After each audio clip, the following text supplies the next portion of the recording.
और mid cap, small cap यहाँ पर जैसे कि चाल बन रही है और आप कह रहे हैं कि वहाँ एक अलग तस्वीर बन रही है और क्या अब एक तरह से बाज़ार की दिशा को यही ड्राइव कर रहे हैं? आपकी आवाज़ थोड़ी-सी टूटी।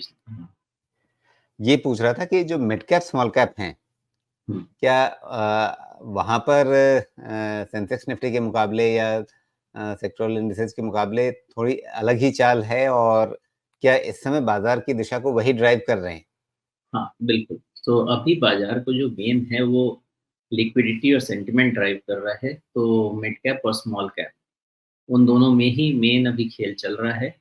मुझे ऐसा लग रहा है कि ये खेल 1-2 महीने और चलेगा, डीपर करेक्शन आने के पहले और फिर उसके बाद शांति हो जाएगी। 1-2 महीने चले या फिर अपने जो लेवल्स हैं जो इंडेक्स बेस्ड लेवल्स हम देख रहे हैं, वो अगर ट्रैक कर सकें, तो उसके हिसाब से हो सकता है। लेकिन मेन तो अभी खेल जो चल रहा है, वो मिड कैप और स्मॉल कैप में ही चल रहा है।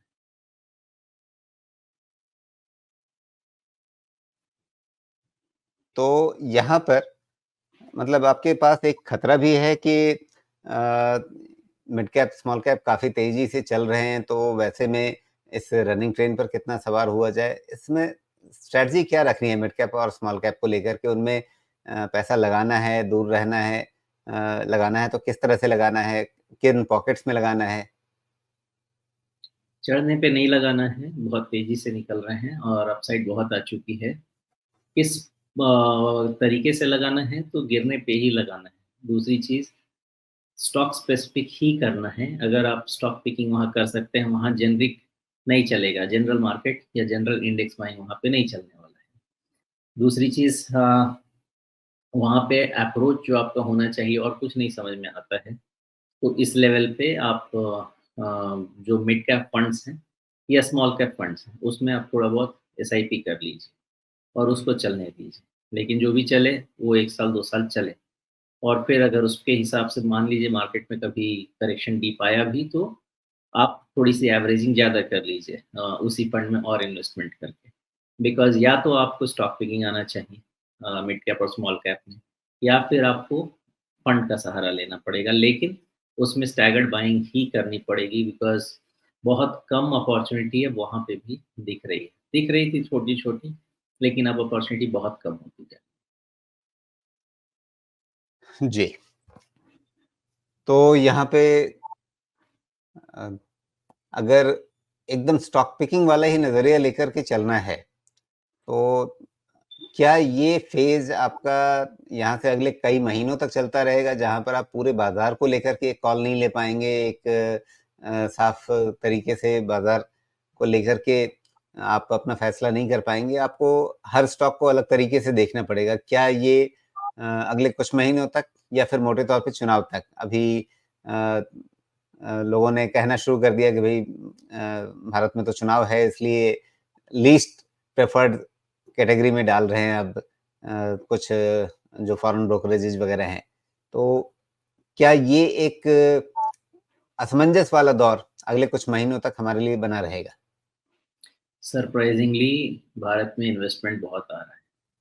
लेकिन इन्वेस्टमेंट आने के लिए आपके पास opportunity in terms of valuation भी देखना होता है। अगर आप सेकेंडरी मार्केट की बात करें, सेकेंडरी इक्विटी मार्केट की बात करें। प्राइमरी डील अलग होती है, स्ट्रैटेजिक इन्वेस्टमेंट अलग होता है, प्राइवेट इक्विटी अलग होती है।